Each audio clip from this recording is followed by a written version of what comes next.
We'll explore one of the most horrific cases in Japanese history, the murder of 16-year-old schoolgirl Junko Furuta. This story is not only a haunting tragedy but also a lesson about human indifference in the face of evil. Junko Furuta's death was not just a simple murder, it raises questions about justice, hidden truths, and the dark underbelly of the underworld. Welcome to Driver's Tales. I am a driver, and on every journey, I will tell you true stories, mysterious, thrilling, and unsolved cases. Welcome to today's story. In November 1988, Junko Furuta, a beautiful, intelligent 16-year-old girl, was the epitome of an ideal Japanese schoolgirl. But it was her very prominence that led her to a cruel fate. Hiroshi Miyano, a 17-year-old with ties to the Yakuza gang, took notice of her.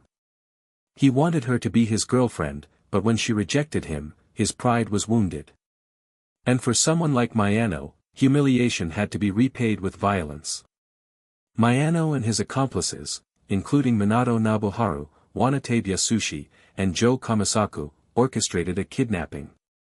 As Junko was on her way home, they approached her, pretending to be kind strangers, before overpowering her with force.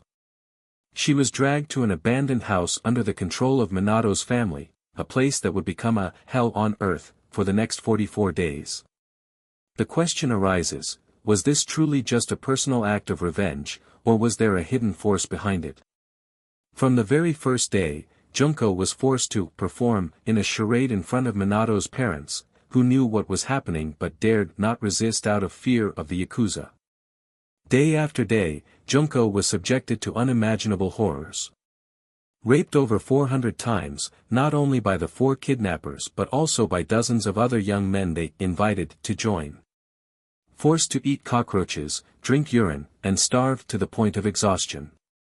Burned with cigarette butts, beaten until her bones broke and her internal organs were severely damaged. Made to stand in freezing weather for hours, burned with lighters, and tied up like an animal. Rumors suggest that some Yakuza members were aware of the kidnapping. But why didn't anyone intervene? Could there be another reason the public was never told about? After 10 days, Junko could no longer walk due to severe burns on her legs. After 20 days, she lost control of her body, bruised and swollen beyond recognition. After 30 days, she was reduced to a breathing shell, her brain severely damaged. By day 40, she begged them to kill her to end her suffering. But they wouldn't let her go. On January 4, 1989, Junko accidentally won a game the group had devised. This enraged them, leading to a final torture session that lasted 2 hours. It ended with them pouring gasoline on her and setting her ablaze. The 16-year-old girl took her last breath in agony. Her body was disposed of in a concrete drum, but did justice truly come for her killers? The unresolved mysteries and the true reason behind the case. Many people knew about the kidnapping, from the perpetrator's friends to neighbors, but no one reported it to the police. The families of some of the culprits even helped cover up the truth. If it was just a case of romantic revenge, why were more than 100 people involved? Why did some of the DNA evidence collected not match the 4 main perpetrators? Was there a shadowy force orchestrating the case behind the scenes? Was justice truly served?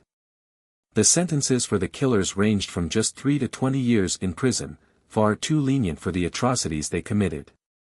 Today, they have been released, changed their names, and live new lives as if nothing ever happened. Lessons we can take away. Never stay silent in the face of violence. If someone had spoken up sooner, Junko might have been saved. Stay vigilant of the dangers around you. Sometimes, danger comes from the most ordinary seeming people.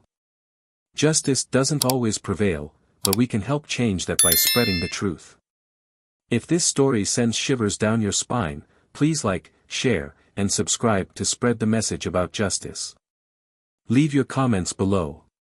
Do you think there are still unresolved mysteries in this case?